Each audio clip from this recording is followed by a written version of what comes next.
다 함께 매일 드리는 기도로 11월 26일 주일 새벽 기도회를 하나님께 드리겠습니다. 좋으신 하나님, 오늘도 저희에게 호흡을 주시고 주님께 나와 기도하게 하시니 감사합니다. 그러나 오늘도 세상에는 전쟁과 질병으로 죽어가는 사람들이 많으니 하나님의 자비를 베풀어 주옵소서. 정의와 평화와 기쁨의 하나님 나라가 한반도와 세상 곳곳에 이루어지게 하옵소서.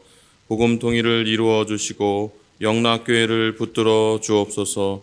교회와 가정에서 믿음의 대가 잘 이어지게 하시고 성령님의 인도하심에 따라서 저희 교회의 5대 본질인 예배와 교육과 선교, 성도의 교제와 봉사에 힘쓰게 하옵소서.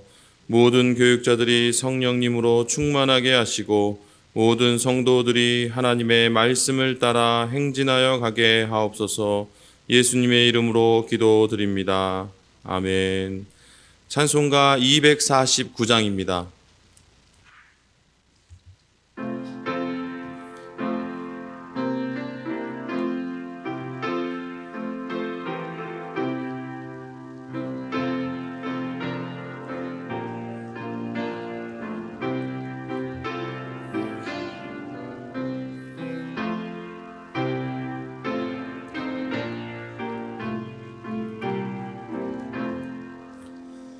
주 사랑하는 자다 찬송할 때에 그 보좌 앞에 들러서 그 보좌 앞에 들러서 큰 영광 돌리세 큰 영광 돌리세 저 밝고 도묘한 시온성 향하여 가세 내 주의 찬란한 성에 찬송하며 올라가세 주 믿지 않는 자 다 찬송할 때에 하나님 자녀 된 자들 하나님 자녀 된 자들 그 기쁨 전하세 그 기쁨 전하세 저 밝고 도묘한 시온성 향하여 가세 내 주의 찬란한 성에 찬송하며 올라가세 저 하늘 황금길 나 올라갈 때에 시온성 언덕 위에서 시온성 언덕 위에서 수많은 천사들 날 인도하리라 저 밝고 도묘한 시온성 향하여 가세 내 주의 찬란한 성에 찬송하며 올라가세 내 눈물 다 씻고 늘 찬송 부르리 저 임마누엘 주 앞에 저 임마누엘 주 앞에 나 영광 누리리 나 영광 누리리 저 밝고 도묘한 시온성 향하여 가세 내 주의 찬란한 성에 올라가세. 오늘 저에게 주신 하나님 말씀은 구약성경 이사야 12장의 말씀입니다. 그날에 내가 말하기를 여호와여 주께서 전에는 내게 노하셨사오나 이제는 주의 진노가 돌아섰고 또 주께서 나를 안위하시오니 내가 주께 감사하겠나이다 할 것이니라. 보라 하나님은 나의 구원이시라. 내가 신뢰하고 두려움이 없으리니 주 여호와는 나의 힘이시며 나의 노래시며 나의 구원이심이니라. 그러므로 너희가 기쁨으로 구원의 우물들에서 물을 기르리로다. 그날에 너희가 또 말하기를 여호와께 감사하라. 그의 이름을 부르며 그의 행하심을 만국 중에 선포하며 그의 이름이 높다 하라. 여호와를 찬송할 것은 극히 아름다운 일을 하셨음이니 이를 온 땅에 알게 할지어다. 시온의 주민아 소리 높여 부르라. 이스라엘의 거룩하신 이가 너희 중에서 크심이니라 할 것이니라. 오늘도 복된 주일 잘 나오셨습니다. 우리 경건의 습관을 따라서 아니면 오늘따라 웬일로 이렇게 새벽에 기도하고 싶어서 우리가 함께 모였는데요. 주님의 놀라운 은혜가 저희 가운데 함께 하시고 또 특별히 우리가 이 새벽에 함께 기도할 때에 기억될 만한 응답이 되어지는 이 새벽이 될 줄로 믿습니다. 우리가 함께 이사야를 읽고 있습니다. 우리가 이사야라는 본문을 떠올릴 때 꼭 기억해야 되는 한 가지가 있는데 그것은 하나님의 아들 예수 그리스도께서 이 땅에 오셔서 많은 말씀을 전하실 때 가장 많이 인용하고 가장 많이 사랑하셨던 구약의 두 본문 중에 하나라는 사실입니다. 하나는 시편이고 하나는 이사야입니다. 예수님께서 왜 그렇게 이사야를 사랑하셨습니까? 그것은 이사야 안에 하나님의 마음이 담겨 있기 때문입니다. 어떤 마음입니까? 그것은 부모의 마음이죠. 회개하라, 돌아오라, 그리고 회복하라 라는 부모의 마음이 이 이사야에 담겨 있는 겁니다. 불순종하는 이스라엘 백성들을 향해서 징계를 선포하시면서도 한 손에는 사랑의 매를 들고 계시면서도 한 손에는 연고죠. 약을 들고 그 상처난 부위에 회복하시고 발라주고 낫게 하시려고 두 마음을 동시에 품고 있는 이제 부모의 마음입니다. 여러분, 자식들이 자기 말이 맞다고 우기면 어떡합니까? 부모 말도 안 듣고 불순종하고 집을 나가버리면 어떡합니까? 그 마음, 부모의 마음이죠. 안타깝고 화가 나기도 하고, 그리고 그러나 다시 깨닫고 돌아오고, 그리고 밥은 잘 먹고 다니는지 라는 걱정과 염려와 사랑의 마음이 중첩되어서 나타나는 것이 바로 이사야이기 때문에 하나님께서 예수님께서 이 이사야를 많이 인용하시고 사랑하셨던 거죠. 예수님이 사랑하셨던 또 다른 이유가 있는데 그것은 이 이사야 안에 신구약을 관통하는 놀라운 구속자적인 예언의 말씀이 담겨 있기 때문입니다. 우리가 잘 아는 말씀이죠. 보라, 처녀가 잉태하여 아들을 낳을 것이요 그의 이름을 임마누엘이라 하리라. 예수 그리스도, 온 인류의 메시아인 예수 그리스도의 탄생의 예언이 이 이사야에게 담겨 있기 때문에 매우 중요하고 우리 예수님이 사랑하셨던 본문이라고 할 수 있습니다. 여러분, 예언서입니다. 예언서는 예언을 담고 있는데 그 미래 예언은 가까운 예언과 먼 미래 예언이 동시에 담겨 있어요. 가까운 예언은 뭡니까? 이스라엘이 회복이란 거예요. 이스라엘이 바벨론에 멸망당할 것이지만은 하나님께서 회복시킬 것이다. 이것이 가까운 예언이고, 먼 예언은 뭡니까? 먼 예언은 곧 놀라운 일이 일어날 것인데 그것은 온 인류의 구원을 향한 메시아가 탄생한다는 거죠. 이새의 줄기에서 한 뿌리가 났다. 이새는 다윗의 아버지니까 다윗의 후손 중에서 한 뿌리가 나서 온 인류가 행위가 아니라 믿음으로 구원받을 것이라는 복된 소식이 이 이사야의 이 예언서에 담겨 있는 겁니다. 여러분, 예언서를 볼 때 우리가 이걸 꼭 기억해야 돼요. 두 봉우리가 있다 이렇게 얘기하더라도 그 두 봉우리가 하나는 가까운 미래고 하나는 먼 미래에 대한 얘기라는 거예요. 그러나 원근법에서 저 먼 데 있는 미래 그 산이 더 크지만 보기에는 두 봉우리가 같이 있는 것처럼 보이지만 사실은 더 멀리 있는 거죠. 훨씬 크기 때문에 가까이 보이는 거예요. 예수님이 종말에 대해서 예언하실 때도 마찬가지고 요한계시록에 나와 있는 예언의 말씀을 읽을 때도 마찬가지라는 거예요. 보인다고 표현해서 글은 적었지만 그것이 언제 올지는 이제 그 시기는 그곳에 맞춰서 우리가 이제 감안하고 예언서를 이제 읽어야 한다는 겁니다. 이사야는 66장까지 있는 대예언서 중에 이제 하나입니다. 예레미야 또 에스겔과 같이. 그래서 우리가 이사야를 읽을 때는 우리가 지금 어느 부분을 읽고 있는지 그 위치를 알아야 돼요.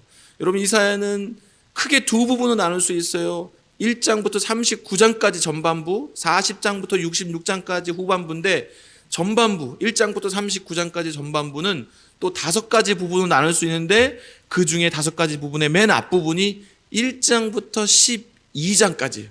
그러니까 오늘 우리가 읽은 본문 12장은 가장 전반부의 마무리인 거죠. 1장부터 12장까지가 하나의 주제로 관통하고 있는데 그것은 유다를 향한 심판과 회복 약속이 12장까지 내용에 다 담겨 있는 거예요. 그러니까 1장부터 12장은 유다에 대한 내용이고 심판과 회복이구나. 그리고 오늘 우리가 읽은 12장은 하나님의 용서하심과 회복하심에 대한 찬양의 노래입니다. 짧죠. 6절까지밖에 안 나와 있는데 우리 1절 말씀을 같이 한번 읽어보겠습니다. 1절입니다. 시작.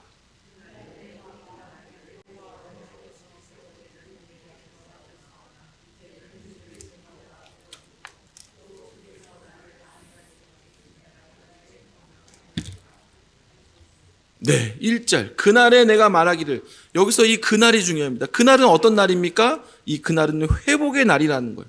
아까 말씀드렸듯이 가깝게는 이스라엘의 회복이고 멀게는 바로 그날입니다.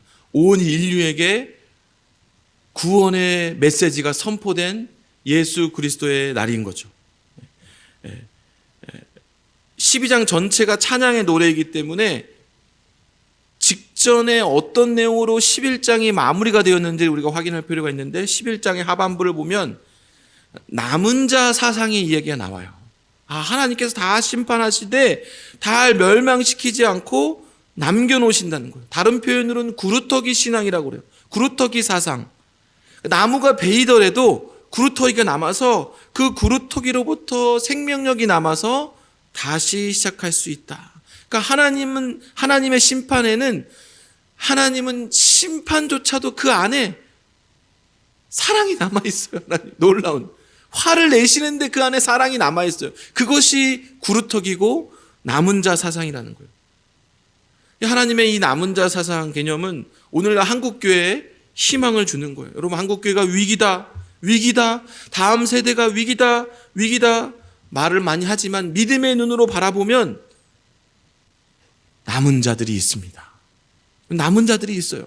남은 자들이 있어서 그들을 통해서 다시 시작할 수 있는 겁니다. 여러분, 누가 남은 자입니까? 저와 여러분이 남은 자예요. 저와 여러분의 자녀들이 남은 자입니다. 하나님께서 남겨놓으신 사람들. 그래서 혹시 정말로 만약에 한국교회의 위기가, 다음 세대의 위기가 하나님께서 허락하신 거라면 아무도 막을 수가 없어요. 유럽의 교회, 미국의 교회를 보세요. 하나님이 허락하신 거라면 그 쇠퇴를 막을 수가 없어요. 그러나 교회는 그 연단을 통해서 더 단단해지고 더 순결해지고 더 경건해질 겁니다. 마지막 때에 알곡과 가라지가 가려지게 돼 있는 거예요.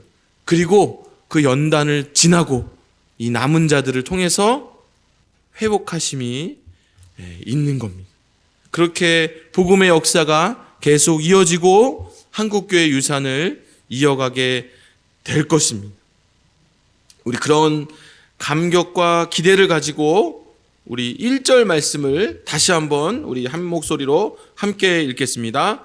그날에 내가 말하기를 여호와여 주께서 전에는 내게 노하셨사오나 이제는 주의 진노가 돌아섰고 또 주께서 나를 안위하시오니 내가 주께 감사하겠나이다 할 것이니라. 네. 이 찬양하는 사람들의 마음이 담겨 있는 거예요. 심판 받았고 아프나 하나님의 마음을 깨달았어요. 하나님께서 진노하시되 진멸하시되 아주 없애버리려고 하신 마음이 아니구나. 회복하시려는 마음이 있구나. 그래서 감사 찬양이 나온다라는 거예요. 안위하다, 몸을 편안하게 하다, 위로하다. 주께서 우리를 편안하게 하시고 위로하게 하심을 찬양하고 있는 겁니다. 2절을 제가 읽어보겠습니다. 보라, 하나님은 나의 구원이시라. 내가 신뢰하고 두려움이 없으리니 주 여호와는 나의 힘이시며 나의 노래이시며 나의 구원이심이라. 여러분, 선지자 이사야의 이름 뜻이 뭡니까? 예수와 구원, 그리고 야훼, 여호와. 그러니까 이사야의 이름 뜻 안에 여호와는 구원이시다라는 뜻이 담겨 있는 거예요. 이게 놀랍지 않습니까? 심판을 선포하는 이사야, 하나님이 택하신 심판을 선포하는 이사야 선지자의 이름 안에 구원이 이미 담겨 있는 거예요. 여호와는 구원이시다.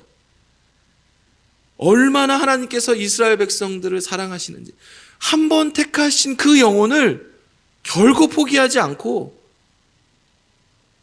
선지자의 이름에게까지 하나님의 구원을 새겨 놓으셨다는 거예요. 우리 3절 말씀을 같이 한번 읽어보겠습니다. 3절입니다. 시작.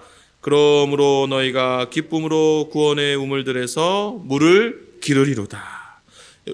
여러분, 1절에서는 화자가 단수였다면 이제 3절에서는 그 대상이 복수 형태로 나가고 있어요. 너희라는 복수 형태로 나가고 있어요. 여기 뭐가 나오냐면 하나님의 우물이 나와요.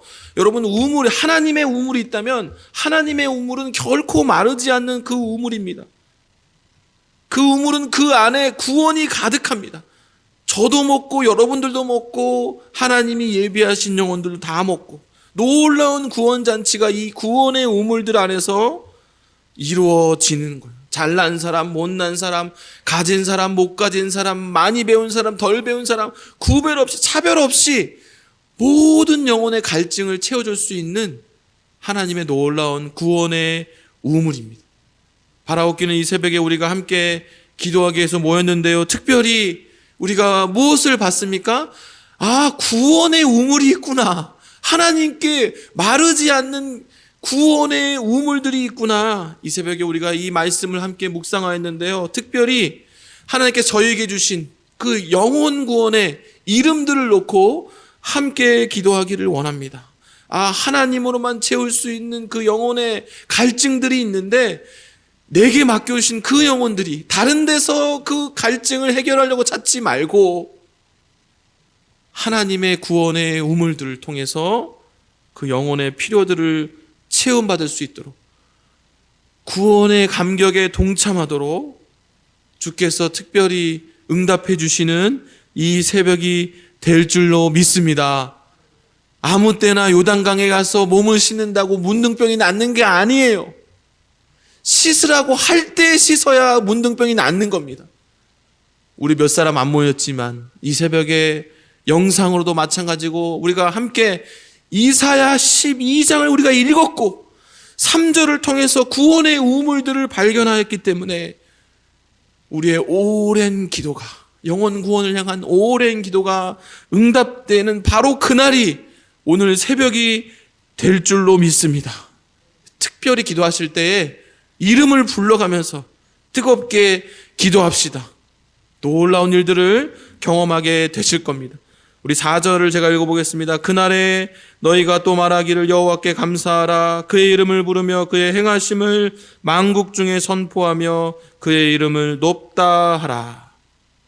4절에 보니까 그의 행하심을 만국 중에 선포하며, 5절에 보니까 여호와를 찬송할 것은 극히 아름다운 일을 행하셨으니 이를 온 땅에 알게 할지어다. 여러분, 구약은 단일 민족이고 구약은 이스라엘 백성들을 만택하신 거고 구약은 이스라엘 백성들을 향한 구원의 이야기라고 하는데 아니라는 거예요. 구약에도 이미 온 세상, 이방 민족을 포함한 온 나라를 다 구원하시고자 하는 하나님의 구원 계획, 하나님의 진짜 구원 계획이 숨어 있고 우리가 하나님의 구속사적인 그 생각을 가지고 성경을 읽으면 다 발견할 수 있다는 것. 오직 성령이 임하시면 너희가 권능을 받고 예루살렘과 온 유대와 사마리아와 땅끝까지 이르러 내 증인이 되려 하신 그 사도행전의 구원의 선포와 구원의 계획과 일맥상통하는 그런 구절인 것입니다. 오늘 저희가 이사야 12장을 통해서 온 인류를 향한 하나님의 마음을, 하나님의 구원 계획을 엿볼 수 있었습니다. 오늘 이제 새벽에 우리 기도하실 때에 동일한 마음으로 저희들을 향한 놀라운 구원 계획하심을 찬양하시고, 기도를 통해서 하나님과의 뜨거운 데이트를 잘하시고, 특별히 한 사람 한 사람 이름을 불러가면서 그들이 구원의 우물들을 통해서 구원의 감격과 구원회를 함께 경험하도록 함께 기도하시고 응답 받으시는 이 새벽 되기를 원합니다. 기도하겠습니다. 하나님, 이 새벽에 주님의 은혜를 간구하며 또 기도하지 않으면 살 수가 없어서 간절한 기도 용사들이, 기도 일꾼들이 이 자리에 함께 모였습니다. 하나님, 저희들에게 구원의 은혜를 더하여 주시옵소서. 우리에게도 찾아와셔서 우리에게 구원받을 만한 믿음을 허락하여 주시고 주님의 구원의 은혜에 동참하게 하신 하나님, 저희들에게 맡겨진 영혼들도 하나님 그냥 내버려 두지 마시고 그들에게도 구원받을 수 있는 은혜를 더하여 주시고 주님께서 예비하신 이 구원의 우물들에 영혼의 갈증을 채우는 놀라운 은혜를 더하여 주시옵소서. 그들을 위해서 기도하지 않고는 견딜 수 없사오니 이 새벽에 저희들의 기도에 하나님 응답하여 주시고 이름 불려진 영혼들이 한 영혼도 놓치지 않고 주님께 다 돌아올 수 있도록 주님 자비를 베풀어 주시옵소서. 믿사오며 예수님의 이름으로 기도합니다. 이 시간 우리 합심 기도 제목으로 함께 기도하기를 원합니다. 우리 복된 주일 예배당에 나오는 모든 영혼들을 긍휼히 여겨 주셔서 설교를 들을 때 하나님의 음성이 들리게 하시고 성경 읽을 때 주님 만나는 은혜를 더하여 주시옵소서. 하나님과의 첫사랑을 잃어버리고 신앙의 방학 중인 잃어버린 영혼들을 불쌍히 여겨주시고 구원의 우물들을 통해 영혼의 목마름을 해결하고 주님 품으로 돌아오게 하여 주시옵소서. 1부에서 5부 예배, 청년부 예배, 교회학교 예배, 국제예배, 자유인 예배, 찬양 예배를 통해 영락의 성도들이 구원의 길을 열어주신 하나님만을 경배하게 하여 주시고 교회 창립 78주년 기념 음악회와 성탄트리 점등식을 통해 새해 소망을 밝히는 기쁨이 성도들 마음 가운데 샘솟게 하옵소서. 이러한 기도 제목으로 합심하여 기도하시고 자유롭게 돌아가시겠습니다. 기도하겠습니다. 할렐루야. 하나님, 시간 복된 주일 함께 모여서 우리가 함께 한 마음으로 기도하기를 원합니다. 주님, 은혜를 더하여 주시고 자비를 베풀어 주시고 우리가 이사야 12장을 통해서 하나님의 놀라운 구원 계획을 들었습니다. 구원 계획을 묵상하였습니다. 구원 계획을 찬양하였습니다. 지금 저에게 맡겨진 영혼들을 위해서 기도하오니 주님 그들에게도 찾아가셔서 만나주시고 어루만져 주시고 회복시켜 주시고 그들에게 대한 놀라운 구원의 역사가, 구원의 능력이 나는 이 새벽이 되게 하여 주시옵소서. 한 마음으로 기도하며 간절히 나갑니다. 주님 만남의 축복을 허락하여 주시고 도울 사람들을 만나게 하여 주시고 한 마음으로 기도하며 나가는 아버지, 이 새벽이 되게 하시고 아버지 놀라운 구원의 은혜를 더하여 주셔서 하나님께 아버지 긍휼하심을 얻는, 자비하심을 얻는 이 새벽 되게 하여 주시옵소서. 간절히 기도합니다. 목사님이시고 놀랍게 더하여 주시고